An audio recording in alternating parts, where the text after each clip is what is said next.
Olá, meus amigos e minhas amigas de SPZ Online, estamos começando aqui mais uma entrevista e hoje recebendo mais uma vez o ex-juiz federal, advogado, Dr. Julier Sebastião.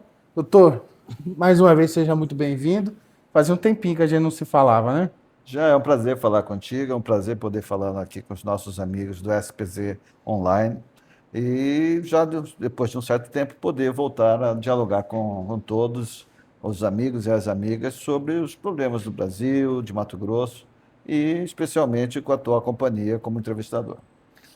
Agora, doutor, eu queria começar falando a respeito da nossa capital, né? Sim, Na última eleição, o senhor foi candidato a vereador, sim. teve aí pouco mais de 1.000 votos. Não conseguiu ser eleito para Uhum, vereador, mas na capital o PT, que é o seu partido, uhum. perdeu um cargo importante que foi o de prefeito na figura de Lúdio Cabral. Sim, sim, sim. No lugar dele, quem foi eleito foi Abílio Brunin, uma figura bastante controversa da política nacional. Como que você está avaliando aí esses 10 meses de mandato do novo prefeito da capital, Abílio Brunin? A primeira questão já é o respeito à democracia, ou seja, a população cuiabana elegeu o prefeito e, obviamente, o prefeito tomou posse e está governando, né? É coisa que foi negada ao presidente Lula, né? Pelo próprio compatriota do prefeito Abílio Brunini, que promoveu um golpe de Estado no Brasil e vimos todos o resultado desse julgamento agora daqueles golpistas. E uma categoria onde o prefeito atual de Cuiabá se enquadra. Então, o respeito à democracia é sempre importante e reconhecimento de que venceu e deve governar. Este é o grande problema dessa administração, Jean. Não tem governo. Eu ouso dizer hoje que é o pior prefeito que Cuiabá já conheceu. E olha que Cuiabá já teve prefeitos ruins, mas o prefeito em que não tem políticas públicas, em que se comporta de forma absolutamente incompatível com o cargo de prefeito de Cuiabá, que se comporta absolutamente em, em contrariedade àquilo que a população cuiabana viu quando da sua eleição. Uma administração que sequer consegue limpar o mato de Cuiabá na época de seca, nem é época de chuva ainda. Então vejam que é uma administração muito ruim, tá? Mas muito ruim mesmo. E não vejo nada assim de avaliar. Nós temos um prefeito que dizem prefeito TikTok, que anda com o celular e se comporta como se ele fosse um influencer. Ele vai nos órgãos públicos, faz denúncias, que eu não sei para quem, porque ele é o prefeito e deveria, portanto, tomar providências, ou seja, está fazendo denúncia para si próprio, não toma providência. Uma administração sem qualquer traço de natureza de cidadania, uma administração voltada para coisas fugazes, sem nenhum entendimento do que é política pública para uma capital como Cuiabá, de saúde, de educação, chegando ao cúmulo do prefeito ir numa escola bater boca com estudantes uniformizados, ou seja, um assédio absolutamente Menores de idade, né? incrível, ou seja, o prefeito ir numa cidade provocar na escola provocar crianças, ou seja, no horário de estudo, ou seja, algo absolutamente incompatível com o cargo de prefeito municipal, né? E não tem interlocução institucional, o prefeito que não consegue arrecadar verbas em Brasília, que não traz projetos para Cuiabá, que não traz verba nenhuma. Nenhum de seus colaboradores, deputados federais, consegue trazer uma verba para Cuiabá, que não tem relacionamento com o governo federal. Enfim, olha, Cuiabá realmente tem um prefeito que não está à altura da sua história, que não está à altura da sua importância política e que não está à altura daquilo que os mato-grossenses pensam para a sua capital, que é Cuiabá. Doutor, na sua opinião, o que foi fundamental para que o povo cuiabano escolhesse, optasse pelo Abílio e não pelo Lúdio? O Lúdio, que se a gente colocar ali, fazer uma comparação entre os dois, é bastante diferente, tem uma história diferente, aparentemente é muito mais sério que o Abílio. O que foi fundamental para que o Abílio conseguisse ser eleito prefeito? A primeira é a completa ausência de política pública, ou seja, se discutiu muito mais frugalidades do que efetivamente políticas públicas, né? E acho que houve uma questão importante, né, nessa questão da campanha do PT em Cuiabá, que eu achei a não participação do presidente Lula no segundo turno. Foi um erro?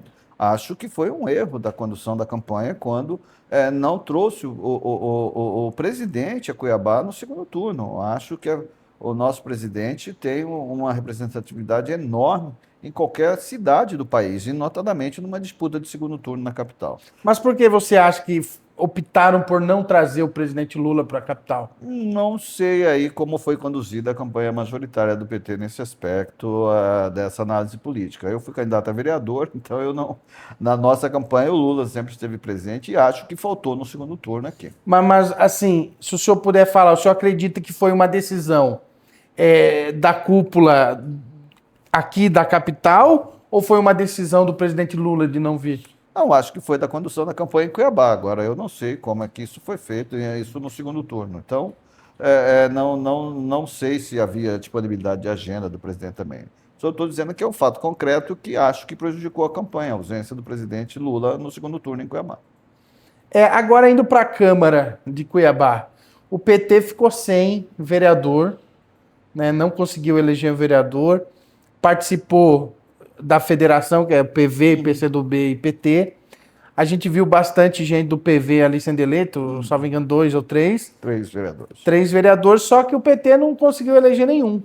O PT conseguiu ter 6 a 7 candidatos acima de 1.000 votos na capital. Ou seja, se fosse uma chapa só de candidatos do PT, o PT teria eleito 2 vereadores, no mínimo, né? Então, assim, efetivamente, um dos eleitos, dos vereadores eleitos, hoje é da base do prefeito bolsonarista de Cuiabá, do prefeito Abílio, ou seja, então foi uma questão política também que foi mal resolvida dentro da federação, nesse aspecto, ou seja, um dos candidatos a vereadores eleitos é um dos vereadores que votou pela cassação da nossa vereadora na Câmara Municipal de Cuiabá, ou seja, ficou uma situação muito estranha na composição da chapa, você ter essas questões envolvendo outros partidos que, de certa forma, se posicionaram e não apoiaram a candidatura do PT.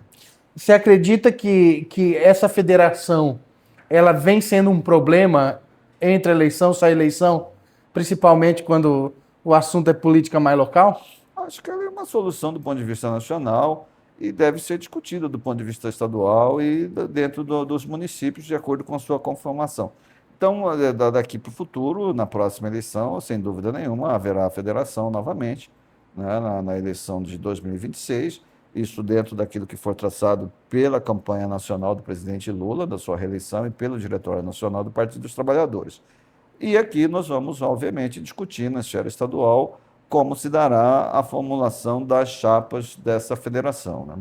Creio que serve de alerta o que aconteceu em Cuiabá, no que se refere a candidatos que não compartilham ou que não apoiam o candidato escolhido pela federação. Então, inclusive, teve candidatos que fizeram campanha contra, né? dentro da nossa federação municipal, tem vereadores eleitos, né? No caso, 2 vereadores eleitos não fizeram campanha para o nosso candidato a prefeito majoritário, né? E isso, sem dúvida nenhuma, é algo que deve servir como orientação e reflexão para a próxima eleição, no que deve ser discutido dentro da federação.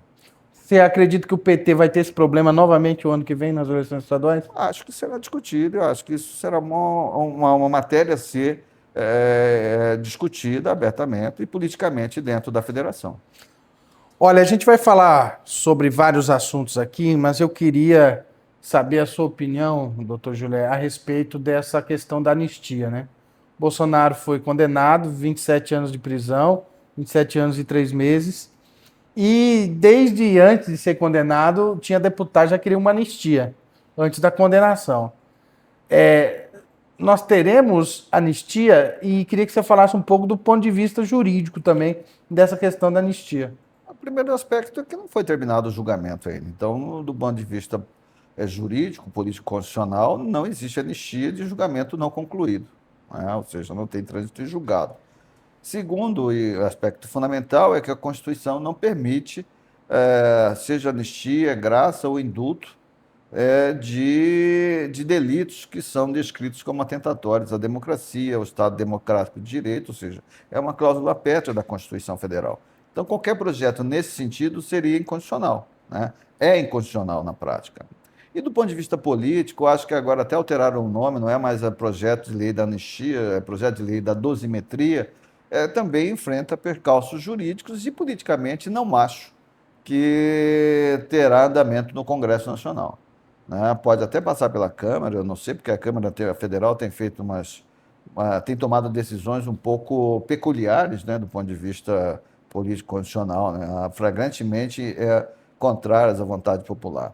E, então, não acho que depois daquelas demonstrações daquele domingo, das manifestações contra a PEC da blindagem, contra o projeto de anistia, que isso tenha materialidade no Congresso Nacional a partir de agora.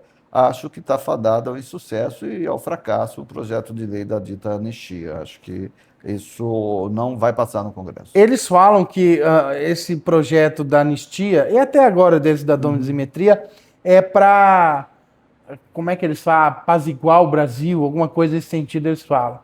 Você acha que um projeto desse vai acalmar os ânimos, vai acabar com a polarização porque um projeto de anistia passou? As posições políticas são decorrentes da democracia, do exercício pleno da democracia. Ninguém é obrigado a concordar com nada. Agora, todos são obrigados a respeitar a Constituição e ao Estado Democrático de Direito, ou seja, não se pode dar golpe de Estado quando se enfrenta um infortúnio eleitoral, né? Isso é um pressuposto básico da democracia.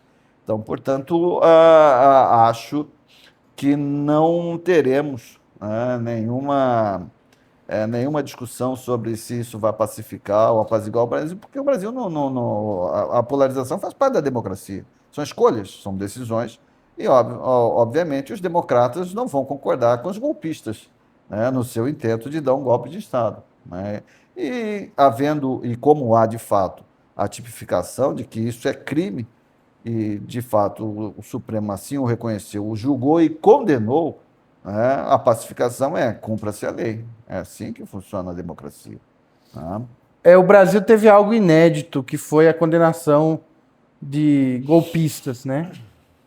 Que foi o que aconteceu com o ex-presidente Bolsonaro. Você acha que isso vai ser uma lição para os golpistas de plantão? Acho que encerra um ciclo de impunidade no país no que se refere a violações democráticas e violações do Estado Democrático de Direito na sua essência. Isso, sem dúvida nenhuma, é um marco do ponto de vista histórico brasileiro, que é punir aqueles que atentaram contra a democracia. Portanto, acho sim que vale para o futuro, sem dúvida nenhuma, uma vez que o passado recente expôs e resultou em condenação daqueles que tentaram subverter a vontade popular. Agora, recentemente, a Câmara dos Deputados, o senhor citou rapidamente anteriormente também, tomou medidas que foram extremamente impopulares. A PEC da blindagem é um exemplo disso, que fez com que a esquerda conseguisse algo que há muito tempo não fazia, que era levar um número significativo de pessoas às ruas. Você acha que foi um tiro no pé do Congresso Nacional em aprovar essa medida da PEC da blindagem? Acho que foi um desprestígio à vontade popular, que é contrária a esse tipo de projetos de lei ou de projetos do legislativo que dão margem para privilégios a ricos, criminosos, àqueles que se beneficiam da estrutura do Estado ilegalmente, enfim. A população brasileira é extremamente contrária a esse tipo de conduta e evidenciou mais uma vez a distância que a Câmara Federal vem mantendo da população brasileira. E os protestos realizados naquele domingo, no Brasil todo, não foram os protestos só da esquerda. Foram protestos realizados por pessoas, pela sociedade civil brasileira, incomodados com as ações promovidas pelo Parlamento brasileiro. Ou seja, isso é importante, não foi uma ação orquestrada partidária, mas foi uma ação decorrente da vontade da sociedade civil, com participação de movimentos sociais, artistas, como deve ser numa democracia. Você acredita que aquela manifestação, dia 21 de setembro, foi fundamental para barrar um pouco a lei da anistia também? Porque antes daquilo lá, se discutia, parecia que iria ser aprovada a todo custo. E depois daquela manifestação, parece que deu Sem uma dúvida, apaziguada. evidenciou o descompasso entre o que estava sendo conduzido pelo Legislativo e aquilo que de fato as ruas aspiravam. Ou seja, o Brasil hoje, dentro desse contexto todo de tarifas nos Estados Unidos, de pressão estrangeira dentro do nosso sistema de justiça, pressão para que o Brasil se comporte de maneira não soberana frente a uma potência estrangeira, é evidente que aquela manifestação incorporou todos esses aspectos de que o Brasil, o povo pensa diferente daquilo que está sendo engendrado pelas forças políticas do Centrão, do bolsonarismo, enfim, que submetem a soberania brasileira e as suas instituições à vontade de uma potência estrangeira. Então, assim, nesse sentido, aquela manifestação do dia 21 de setembro, ela é um marco também, não só do povo nas ruas, mas de dizer claramente, olha, Câmara Federal, nós, o povo, pensa diferente disso, né? E isso é um marco, sem dúvida nenhuma. Agora, a gente percebe que a Câmara dos Deputados atual, ela, eu me atrevo a classificar ela como uma das piores da história do Brasil, né? Me desculpem a quem achar o contrário. O que fazer para mudar um pouco esse perfil? Porque a gente já teve no passado deputados que eram de oposição, mas que pelo menos respeitavam a democracia e que se tinha ali uma discussão minimamente saudável, coisa que hoje não acontece. A gente vê uma oposição que está, quanto pior, melhor. Como diz assim, né? Fala assim, que não, antes se chega ao fundo do poço, não tem mais para onde ir. Mas ainda tem sim, porque você sempre consegue cavar ainda dentro do fundo do poço. E a Câmara deu um exemplo essa semana com duas medidas que representam muito bem isso, que é possível ir além do fundo do poço. Ou seja, primeiro foi a, a absolvição pelo Conselho de Ética da Câmara do deputado Eduardo Bolsonaro, que está no estrangeiro há quase um ano, morando nos Estados Unidos, recebendo pela Câmara dos Deputados, recebendo subsídio com assessores, com estrutura, para articular, para atrair o país. E isso não foi considerado como quebra do decoro pelo Conselho de Ética da Câmara Federal, cujo relator foi do próprio partido do deputado Eduardo Bolsonaro, ou seja, o deputado Eduardo Bolsonaro foi denunciado ao Supremo Tribunal Federal pela Procuradoria-Geral da República por crimes de traição à pátria, por coação à justiça, enfim. E a Câmara Federal, o seu Conselho de Ética, considerou que ele não cometeu nenhuma uma atitude que violaria a ética de um parlamentar brasileiro, ou seja, você ficar no estrangeiro sem trabalhar um ano, sem presença física, é admitido pela Câmara Federal para um deputado federal. Ou seja, então, conseguiu-se chegar a cavar ainda no fundo do poço. E o mais recente foi a Câmara derrubar a medida provisória que taxava bets, bancos e o crime organizado. Ou seja, retirou 30 bilhões de reais do orçamento da União em benefício de bancos, de fintechs, do crime organizado e do agro, ou seja, algo inexplicável do ponto de vista ético orçamentário do país, ou seja, o que evidencia, mais uma vez, que é possível ainda dentro do fundo do poço se cavar e chegar mais fundo ainda.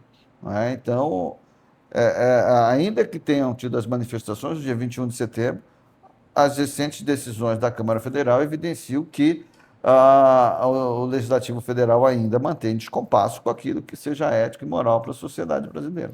Agora, nesse fundo do poço, onde está se cavando, é possível encontrar água? Não sei se, acho que do ponto de vista ético, não sei se há água aí. Acho que a ética ela precisa ser trazida à superfície, né, dentro da representação política brasileira. E isso inclui que a Câmara não retire dinheiro de programas sociais, né, e, ao mesmo tempo, que ela não dê benefícios ao crime organizado, a fintechs, a bets e assim por diante. Ou seja, ainda não sei se há luz no fim do túnel. Não sabe se há água no fim do poço. Sem dúvida nenhuma. Mas Juliette, mas o que a gente tem percebido é que desde que o Eduardo Bolsonaro foi para os Estados Unidos começou a articular as tarifas que vieram, as sanções contra Alexandre de Moraes, cassação de visto contra outras autoridades brasileiras, a popularidade do presidente Lula só tem aumentado. O Lula tem que agradecer a direita bolsonarista pelo aumento da popularidade dele? O Lula tem que continuar governando o país de acordo com as prioridades e com o seu programa de governo, que foi eleito em 2022, ou seja, tem que continuar voltado às políticas sociais, à correção das injustiças econômicas do país, à correção da injustiça tributária do país, ou seja, fazer com que com que os ricos paguem mais impostos e que se isente de impostos aqueles que ganham menos, como nós tivemos exemplo agora da isenção do imposto de renda para aqueles que ganham até R$ 5.000 por mês. Ou seja, então, esse é o caminho que o presidente deve continuar seguindo no seu governo. Então, é um problema de governo que tem que continuar sendo tratado como essa questão de justiça tributária, enfim, e não uma decorrência da ação da oposição. Acho que é isso que vai garantir a continuidade e a reeleição do presidente Lula. Continuar o programa popular voltado à defesa da soberania brasileira, à defesa do povo brasileiro, à defesa da democracia e, fundamentalmente, na questão da justiça social no país. Ou seja, isso é fundamental. Mas a gente percebe que o Lula tem tido, isso desde o início do terceiro mandato, uma dificuldade muito grande com o Congresso Nacional, de criar uma base que seja sólida ali. Como driblar esse problema? Que, inclusive, um reflexo disso foi a votação de ontem, se não me engano, para arquivar, não é arquivar... A eleição de novos representantes com outras. Vão pegar a bancada de Mato Grosso, ou seja, a bancada federal de Mato Grosso, de seus 8 deputados federais, apenas um, acho que votou com o governo, nas matérias de interesse do governo. Ou seja, nós temos os demais deputados federais que são oposição ao governo federal e que não trazem um centavo para o Estado. E somam as bandeiras do Centrão, dos bolsonaristas, ou seja, então começa por aí, a mudança do parlamento, dos membros têm que ser eleitos de acordo com um projeto popular de defesa da cidadania, da defesa da soberania popular e da defesa dos interesses do povo mato-grossense, no caso, já que se tem o exemplo da bancada de Mato Grosso. Veja que o PL bolsonarista tem 4 deputados federais. Aqui, a metade da bancada federal, e não trouxeram um prego para Cuiabá ou para Mato Grosso do orçamento da União. Nem um prego. Então, portanto, esse tipo de coisa nós precisamos mudar na eleição de 2026, com a eleição de parlamentares federais, deputados estaduais, senadores, que estejam de acordo com os interesses da população mato-grossense. Vamos entrar agora para o Mato Grosso, já que o senhor adentrou. Mato Grosso, o PL, o Bolsonaro, é extremamente popular, né? Como fazer para que o Lula tenha mais espaço aqui dentro do estado de Mato Grosso? E a gente precisa lembrar que em 2022 o Partido dos Trabalhadores teve a candidata a deputada federal mais votada, mas que não levou. Né? O que fazer para mudar essa realidade? Continuar discutindo com a população, se apresentando, o governo federal investindo no estado de Mato Grosso, como está investindo. Né? Temos ministros do estado, ministros do governo federal que são oriundos do estado de Mato Grosso, e o Partido dos Trabalhadores, sem dúvida nenhuma, junto da federação respectiva, formar uma chapa competitiva que represente o povo pobre do estado, que represente os trabalhadores, que represente a classe média, os trabalhadores em geral, os servidores públicos, enfim, os produtores do estado dentro de um projeto que coloque Mato Grosso como um canteiro daquilo que seria de distribuição de rendas, enfim, se melhorar a estrutura social e política do estado de Mato Grosso. Acho, sem dúvida nenhuma, que o PT teve uma votação muito boa na capital, teve uma votação muito boa em 2022, a deputada Rosa Neide foi a mais votada da federação, eu fiquei em segundo na federação, na nossa chapa de federal. Infelizmente, na somatória, nós não conseguimos o coeficiente, mas tivemos, sem dúvida nenhuma, uma eleição com muitos votos, tanto para a deputada federal, quanto para mim, que vim em segundo, depois dela, nessa votação para deputado federal. Então, acho que devemos trabalhar as chapas proporcionais, as chapas de senadores, e construir, sem dúvida, uma alternativa a esse governo fascista que é de Mato Grosso, um governo que não é voltado à população mais pobre do Estado, que não só atende interesse dos mais ricos e daqueles que são ligados aí, seja a figura do governador ou do vice-governador. O senhor vem para federal novamente? A princípio, meu nome está à disposição para o Partido dos Trabalhadores nessa nova disputa para 2026 e vamos avaliar aí como vamos formar as chapas proporcionais, as chapas de Senado, a chapa de governo, enfim. Isso está em construção pelo Partido dos Trabalhadores. O senhor teria interesse, então, em se candidatar ao Senado, por exemplo? Meu nome está à disposição para deputado federal, como já disputei na outra eleição e fiquei em segundo na federação, né? Como está à disposição do Partido dos Trabalhadores também para nós conversarmos com os demais partidos da federação e somarmos força na construção de uma chapa competitiva e que consiga colocar o projeto do presidente Lula em disputa, sem dúvida nenhuma, aqui no Estado, pela maioria dos votos. Agora, falando do governo do Estado, o Mauro Mendes está no seu segundo mandato, não pode mais concorrer ao governo. Tudo indica que será candidato ao Senado, né? Pelo menos são essas as conversas que se tem. E aí ele já meio que lançou ali o Otaviano Pivete, que é o atual vice dele, como candidato à sucessão dele. Você acha que está meio decidido já quem será o governador, ou você rechaça falar que algo está decidido? É mais do mesmo do projeto antipovo que foi esse governo do governador atual. São 2 mandatos de antipovo, anti-Baixada Cuiabana, sem investimentos no Estado, sem qualquer política de distribuição de renda, sem qualquer política de justiça social, ou seja, um governo tipicamente bolsonarista, né? E, portanto, cabe a nós, democratas do Estado, construirmos alternativas que façam com que o Estado se liberte dessas amarras da direita radical, se liberte das amarras de um governo voltado exclusivamente aos ricos do Estado e que esquece políticas públicas de interesse da maioria pobre da população. Essa é uma questão porque a gente percebe que sempre que se fala tudo isso que o senhor falou aqui anteriormente, só que mesmo assim a população elege novamente os mesmos grupos, com as mesmas mentalidades. Falta consciência? Por que a população, principalmente a população trabalhadora, por que ela insiste em eleger os barões e não os pares?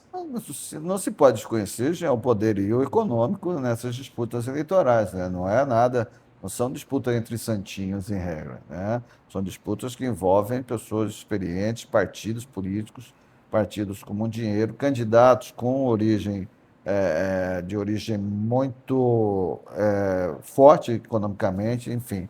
Portanto, é um conjunto de fatores que envolve uma disputa, uma eleição, né? Portanto, cabe às nossas forças progressistas e democráticas a construção de um programa que consiga abarcar os interesses populares, políticas públicas, que façam a interconexão de políticas federais, estaduais e municipais e que coloquem a cidadania no centro do orçamento. Esse é o fundamental, é a nossa obrigação como democratas e progressistas de construir um projeto desse para o Estado de Mato Grosso. O PT terá candidato ao governo? Se depender da minha posição, terá candidato ao governo, ao Senado, enfim. Mas dentro da federação. posição do partido, quando você conversa com O partido tem construção ainda nesse projeto político. Acho que nós estamos no mês de outubro ainda do ano anterior à eleição e são as discussões que são feitas. O PT não é um partido sozinho, tem outros partidos na federação, que compõem o governo federal, que compõem o campo progressista no estado de Mato Grosso, e que, portanto, vai demandar aliados políticos, a conversa com esses aliados políticos, na construção de chapas majoritárias e proporcionais que se legitimem nesse sentido de defesa da cidadania mato-grossense. Se fala em apoiar Jaime Campos para o governo. Quem fala? São os bastidores, é o que se fala bastante nos bastidores. Eu saiba, é do União Brasil. Então, que o PT pode apoiar o Jaime Campos. Está fora da nossa federação. Não sei, não tenho conhecimento disso. Não, acho que, por hora, não tem nada disso. Você acha um bom nome, Jaime Campos? Acho que não está no nosso campo político, por hora. Não sei se vai ser no futuro, mas agora não está. É do União Brasil, que acabou de desembarcar do governo federal. Então, né? Não acho Bem que- lembrado. Então, acho que está um pouco fora desse quadro político. Agora, que nomes o senhor poderia citar para possivelmente candidato ao governo, candidato ao Senado? Eu já vou lhe ser bem sincero, ó, continuo dizendo, acho que é em outubro. Hoje eu digo que esses que estão dizendo que são candidatos, nem sei se serão candidatos de outras plataformas políticas que existem aí. Então, acho que, por hora, é a construção de uma aliança forte, de um campo que consiga promover um programa de governo adequado, que um projeto político, e aí, em cima disso, a discussão de nomes entre os vários partidos e agremiações partidárias que vão seguir nessa direção. Não acho hoje que estejam falem-se nomes de Senado ao governo, nem acredito que isso vá se materializar. Acho que a coisa vai se afunilar a partir de abril do ano que vem e tal, para as questões de nomes, enfim, por aí. Por hora, não acho que esse deva ser a prioridade dentro da discussão de uma frente política para a eleição de 2026. E além do PT, obviamente, que é o seu partido, a gente vê um problema que, pelo menos o que aparentemente foi um problema nas outras eleições, que é a questão do PV. O PV também tem nomes que podem colocar na mesa para. Acho que os partidos todos que compõem a federação e aqueles que integram o governo federal, aqui no caso do Estado de Mato Grosso, o próprio PSD, sem dúvida, devem ter nomes, devem colocar as suas lideranças à disposição desse projeto político, mas que acho que vai se afunilar à medida que o tempo for passando e as articulações partidárias forem se afunilando. Né? Há quem diga que o Mauro Mendes se candidatando ao Senado, ele vai atropelar todo mundo. Você acredita nisso? Olha, eu já vi um candidato, ex-governador, com 2 mandatos, com prestígio político e com uma simpatia bem diferente do atual governador, que não foi eleito senador numa disputa dessa e era franco favorito. Cito até o Dante de Oliveira. Então, assim, não acho que as coisas estejam dadas, nem acho isso. Acho que o governador, se for candidato realmente ao Senado, ainda precisa equacionar a questão com o próprio senador Jaime Campos, que é do partido dele, e que diz que vai à reeleição. Então, nem isso está definido. Vai que não tem legenda do governador para disputar no União Brasil. Nós não sabemos disso. Então, não tem nada definitivo acerca disso. Não pode. Tem muito tempo ainda, tem muita coisa para rolar. Agora, o senhor sendo candidato ou ao Senado, ou a deputado federal, enfim, o senhor pretende rodar o Estado Sem dúvida para nenhuma, fazer vamos. campanha? Sim, sim, como já fizemos antes na eleição de 22, como fizemos em Cuiabá na eleição de vereador, como fizemos na eleição de prefeito de Cuiabá nas 2 oportunidades, de dialogar, conversar com o nosso povo e, sem dúvida nenhuma, colocar aquilo que nós pensamos que pode melhorar a vida de cada um de nós aqui no Estado. Muito bem, Julia, quero agradecer mais uma vez pela entrevista. Falar que é sempre um prazer conversar contigo. E vamos ver como vai ser, né? Tem ainda bastante água para rolar, né? Vamos seguir sim, já é um grande prazer falar com você, é um grande prazer falar com os nossos amigos e amigas do SPZ Online, tá? E de poder falar com todos aqui no nosso espaço aqui da nossa rede sobre aquilo que pensamos para o Estado, daquilo que pensamos para o país e dizer a todos que vamos seguir em frente na nossa luta e contamos com todos aí, seja em 25 como em 26 também. Um grande abraço a todos. Muito bem, essa foi mais uma entrevista no SPZ Online. Quero convidar você a acessar www.spzonline.com.br e, claro, nos siga nas redes sociais. Estamos no Instagram, TikTok e também no Facebook, @SPZ Online. Um grande abraço para você, até a próxima oportunidade. Tchau, tchau.